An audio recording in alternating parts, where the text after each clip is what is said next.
Shalom, shalom. This is Hawud. Um, Brother Judah got me, made me want to crack open this book that I had got it a while. I think I had it for almost 9 months. But, what he been reading in his book made me want to open up the book I have.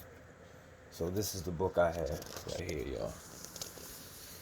This is the book. Saxons, Vikings, and Celts by Bryan, Sykes. Hold on, let me unzoom this because it's all zoomed in on extra. But yeah, here we go. Alright. Alright. Let me jump on this thing.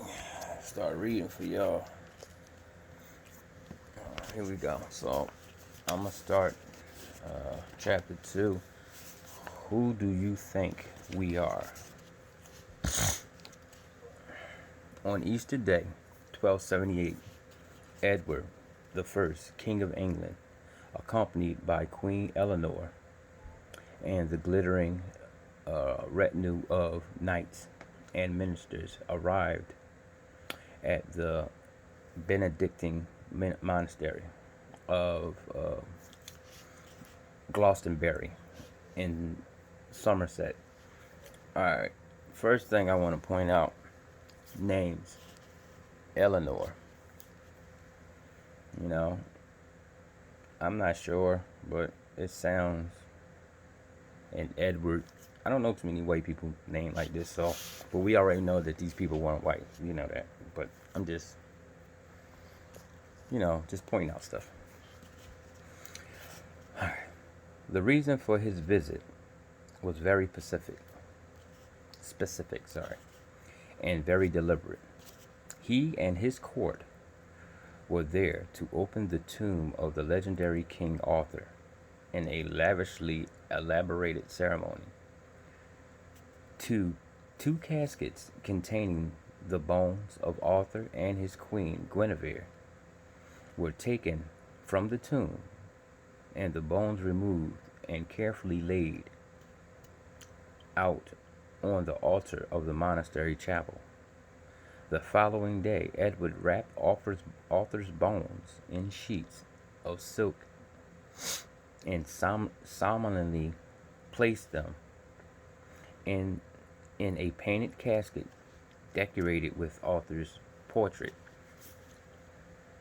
and his coat of arms. Queen Eleanor then mounted the platform and performed the same rites with the bones of Guinevere. After this, the caskets were placed in front of the high altar, and the royal party departed. What was Edward up to? Why did he go to so much trouble to travel all the way to Glastonbury? He was there for one very simple reason. He was aligning himself with the legend of King Arthur, and through him laying claim to the ancient kingdom of the Britons. He was able to capitalize on the predominant myth about the origins of the British people, a myth that utterly dominated the Middle Ages.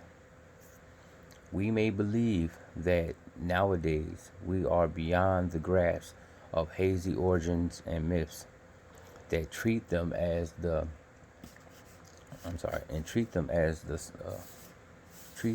sole preserve of ignorant and primitive people clinging to observed notions of their past. But in my research around the world, I have more than once found that oral myths are closer to the genetic conclusions than the often ambiguous scientific evidence of archaeology. Hawaii, the legendary homeland of the Polynesians, was said to be located among the islands of Indonesia, and genetics proved it. The Hazara tribe of northwest Palestine had a strong oral myth of descent from the first Mongol empire, Genghis Khan, and his genes are still there to this day. These are just two examples.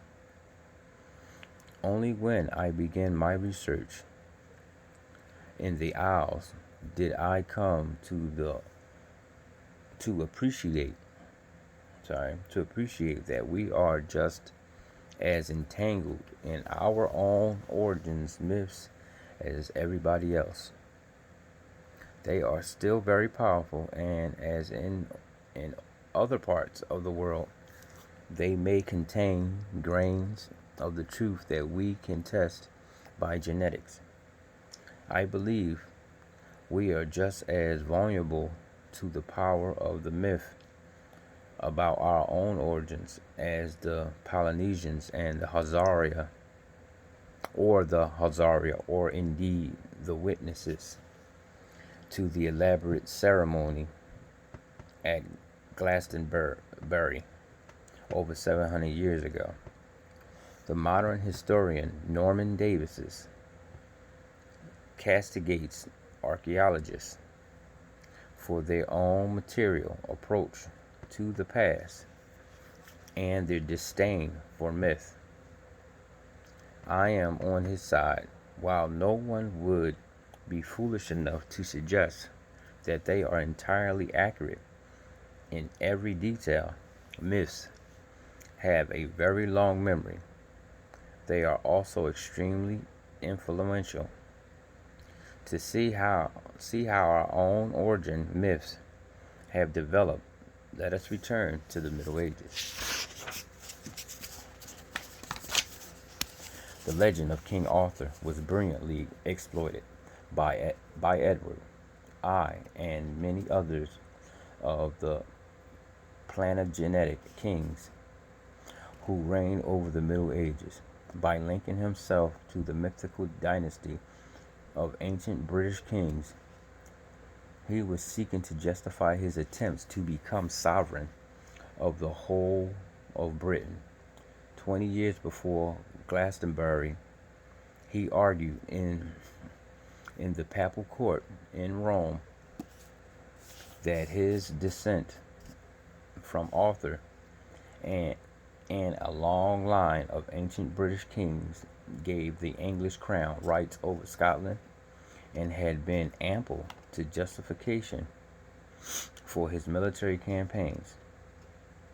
His great-grandfather, Henry II, had done a similar thing when he arranged for Arthur's remains at Glastonbury to be discovered.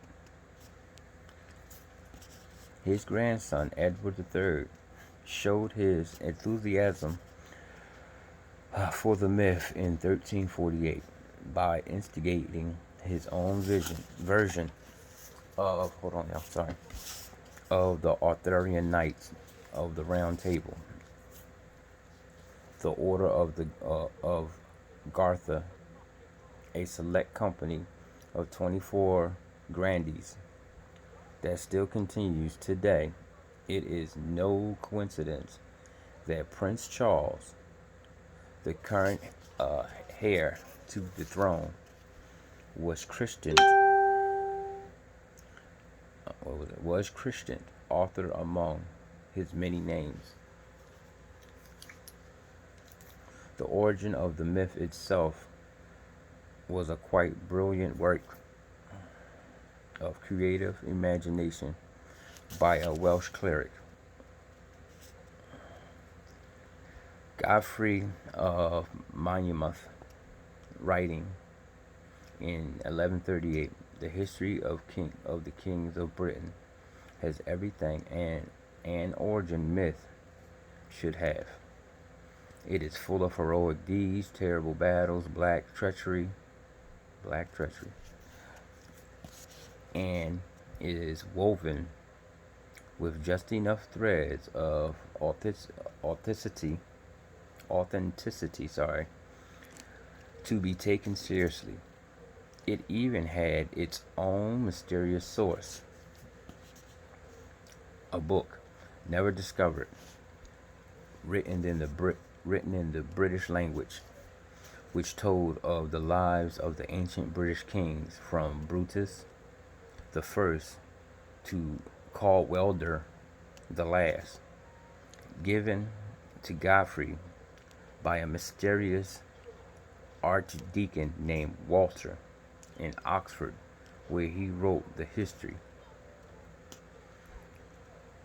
It is hard for us, in retrospect, and living in a world where most mythologies, or some like, wait a minute, or so like we think, inquire at least a semblance of supporting evidence, to believe that Godfrey's history should have been taken quite so literally.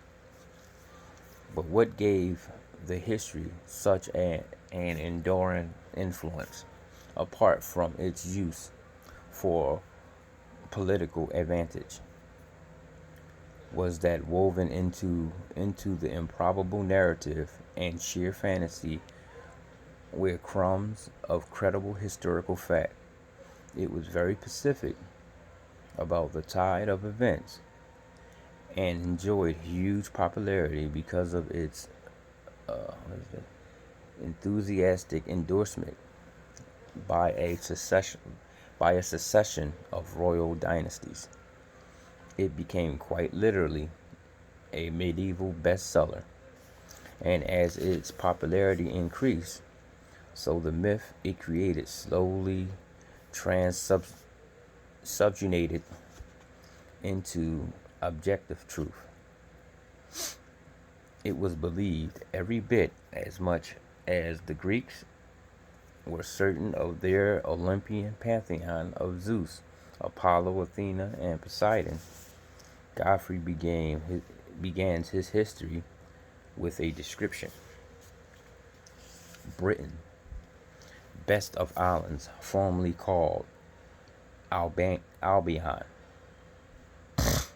is substituted in the western ocean between Gaul and Ireland. It is in length 800 miles and breadth 200, and it is inexhaustible in every production necessary to the use of man, for it has mines of all kinds. The plains, mines of all kinds of the plains are numerous and extensive. The hills high and bold, and the soil well adapted and tillage. Yields of fruits of every species in their season. The woods abound with a variety of animals and offer pasturage of cattle and flowers of many lines, from which the eager bees collect their honey.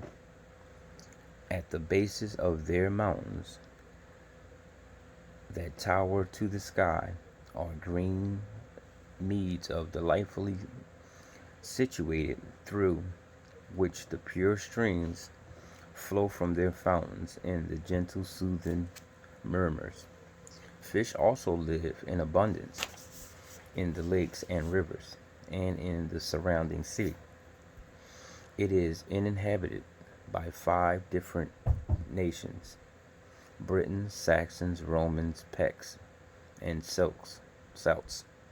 Of these, the Britons formerly and prior to the rest possessed the country from sea to sea, until divine vengeance, because of their pride, they gave place to the Pictish and Saxons invaders.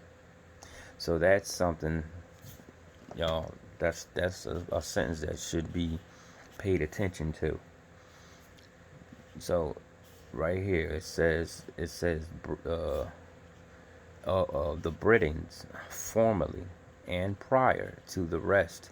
So he's saying from all these other people, the Britons prior, formerly and prior to the rest of all these other people, possessed the country from sea to sea until divine vengeance because of their pride. Yeah, what's happening with us. They gave place to the Pitish and the Saxon invaders. In that manner, and whence they came, will more fully appear in what follows. So that's a serious sentence to pay attention to. It's like a sentence you lock in your mind. According to the history of the very first inhabitants of Britain, were a race of giants under Albion, a son of the sea god Poseidon. Albion and the other giants were the children of a band of 50 women who arrived in the empty land, having been banished for killing their husbands. So listen, and you know what? I was reading something about that too, because I'm gonna find this verse in scripture where Isaiah talks about, us praying to a dead man, and that's what most of their gods are. They're dead people. They're people that were, they were great people, men of renown or whatever like that. But what they did was they deified them and they made them into gods. You see what I'm saying? So, these Greek gods, these Poseidons, these Zeuses, they could have been giants. Their names probably wasn't that, but they probably broke their names down. And what they did probably was deify them, And you know how they do. They'll carry one person to another person to another person and mash 3 and 4 people to one person. Alright. For killing their husbands. There being no men, the 50 women mated with demons to conceive their giant offspring. Wow. You hear this? Yo, you hear this? Listen to this, right? Oh man, the 50 women mated with demons to conceive their giant offsprings. The the demise of Albion came about when he joined forces with the 2 of his brothers to steal from Hercules the herd of cattle he had been sent to capture in Spain as the 10th of his 12 laborers. Albion and his giants ambushed Hercules as he was passing through the south of France on his way home to Greece. With the cattle, Hercules fought off Albion, aided by his father Zeus, who arranged for a shower of rocks to fall from the sky at just the right moment and slew the giants.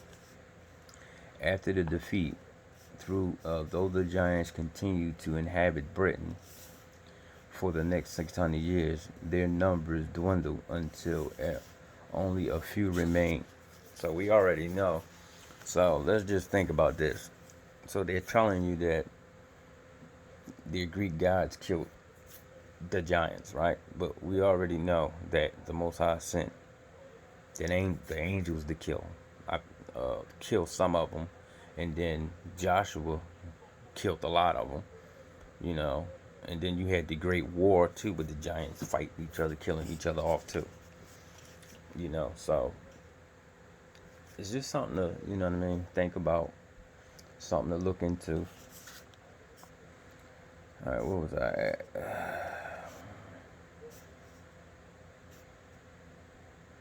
Okay, here we go. All right. Already, this is a rich history firmly linked for the benefit of the readership to the classical mythology of Zeus, Poseidon, and Hercules. The next arrivals were no less well connected to the classical world and came to Britain as a direct result of the Trojan War. When Troy fell, the Greeks, what is this? Aeneas, I don't know that word. I think it says Aeneas and a group of his followers escaped and made their way to Italy, where they established the settlement that was to become Rome. To link between Troy and Britain begins with the birth of Aeneas, grandson of Brutus, the soothsayer, indispensable contributors to all good mythologies. Predict that he will cause the death of his parents, which of course came to pass.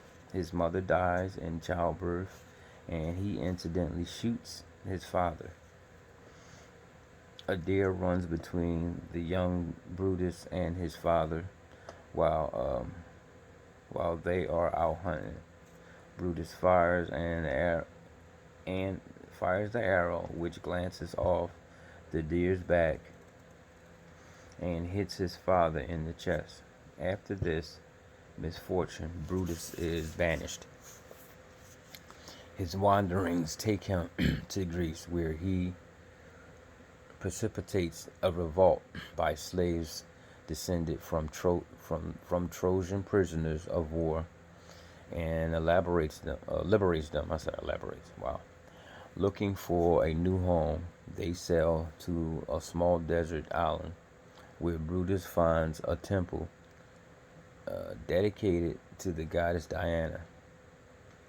In a dream, Diana reveals to Brutus the existence of a great island past the Pillars of Hercules, the Straits of Gibraltar, and out into the ocean towards the setting of the sun. Who lives where the sun sets? And what did I say? I remember I told y'all about this. They tell you it's called the land of the gods, where the Pillars of Hercules is, where you couldn't get by because there was all these giant pillars that would throw stones, big boulders down on your boats. Brutus there lies in the west beyond the realms of Gaul, an island surrounded by the waters of the ocean, once inhabited by giants, but now deserted. Thither go thou, for it is fated to be a second Troy, to thee and thy posterity. And from thee shall kings descend, who shall subdue the whole world to their power. Wow. Listen, I see what they doing, but y'all hear it. Y'all hear it. You can hear it, but I see what they doing. Though the island is inhabited by giants, Diana reassures Brutus that, following their defeat by Hercules, they are few in number and easily overcome. Once there, Diana promises him Brutus will build a new Troy, and find a dynasty of kings that will eventually become the most powerful on earth. You can already see how Godfrey has cleverly sculpted his history to make it irresistible for any British king to claim this mantle for himself. Yeah, so this dude, Godfrey, he took our history. He ain't make this up. He took out, that's the book that they said that they never seen the book of these kings. So he took our history and put it on himself and put it on their false gods, and said that, these gods did all this and this one man did all this, when we already know that the Most High had given Joshua the power to take those giants down that were left. You see that? That's crazy. Now, on a divine mission, Brutus sets sails to Albion, with his Trojans, all ancestors, whether mythical or entirely real, must place their first foot on dry land somewhere. Brutus choose Tunis in Divine, A few miles up the river, Dart from the open sea. The rock on which his foot first made contact with Albion is still there. Brutus and his men made short work of the giants. You hear this? And set about exploring the virgin country. Their chosen site for New Troy was on the river Thames. New Troy and New or Troia Nova became, what is this? Trinovitium, and latter London, another stone still visible today. Okay, all right. First of all, the sun don't set in London, so that don't even make sense.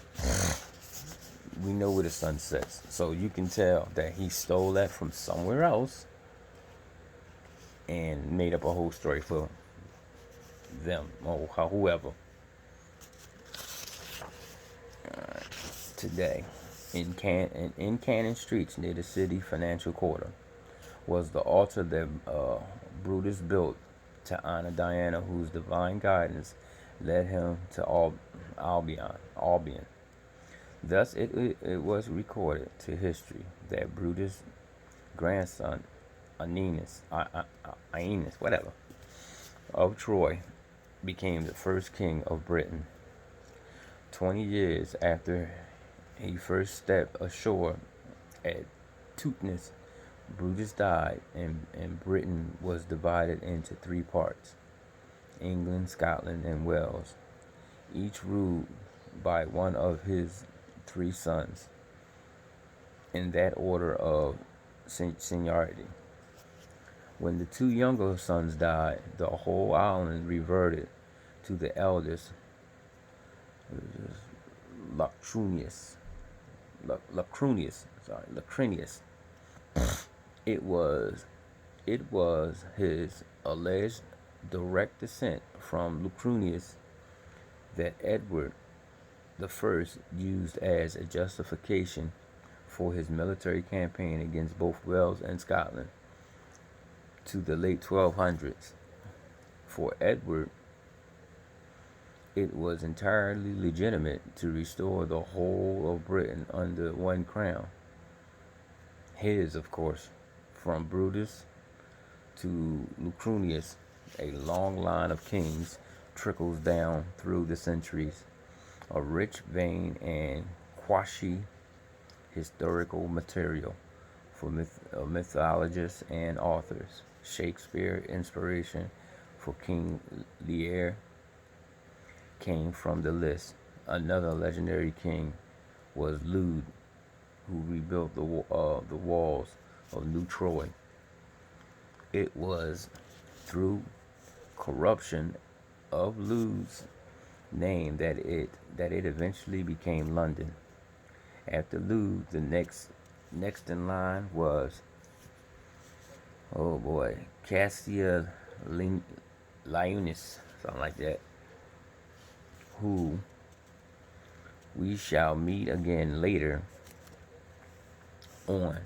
It was during his reign that Julius Caesar launched his military expedition in Britain in 55 and 54 BC, and this were certainly not mythical. Caesar was well aware of the legend of common descent of both Romans and Britons from Aeneas and the Trojans, but this did not alter his view that the Britons, during their long centuries of isolation, had become degenerate and lost their skill in the art of war.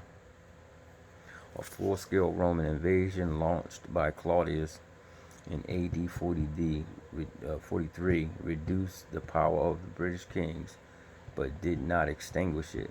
But it is the events in the centuries after the Roman occupation ended and what the myth has to say about the Saxons that they gave it the greatest modern significance. Not all British kings were heroes in the history, and as Roman power in Britain declined in the early 5th century AD, the country became the focus of Anglo-Saxon ambitions. At this point, the crown passed it to the ambitious and treacherous tribal chieftain. What is this? What is it? Vertigine, whatever. Vertigine or Gurn. Vertigern. After the death of the rightful king Constantine, Vertigern arranged for his coronation of Constantine's unworldly son, Constantine, in exchange for his own effective management of the country. But that is not enough for Vertigern, and he orders Constance's murder.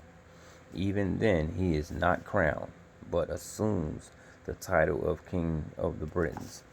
Constance's brother, the rightful heir, flees to Brittany and prepare for an attack to regain the crown. To protect himself against the forthcoming war, Vertigern makes the fateful decision to recruit outside help. According to the history insight, he cites 3 ships in the channel, which he discovers are manned by Saxons under their leader Hengist. They have been sent to seek settlements of their own, their homeland being no longer able to support them, an exercise carried out apparently once every 7 years. Alright, listen, I'm not going to keep going, I'm going to stop here, but listen. So while I was reading that, right, this is what popped in my head. So I was talking to a close friend, and she showed me, I think it was an old map or something. I forgot what she showed me. I think it was an old map or something, but it showed that Britain was here. Yeah, here. Because now I'm thinking about that, what she had showed me, and then it says where the sun sets in the land of the giants, and what she was showing. No, it was a letter. And it's like an old letter or something like that, and it said it was talking about Paul, Paul from the New Tune. It was talking like Paul was talking about Britain, but he was saying that Britain was right off of the Pacific Ocean, which the Pacific is here. And it was talking, and it said something about where the sun sets also. So the sun sets here, and the Pacific is here.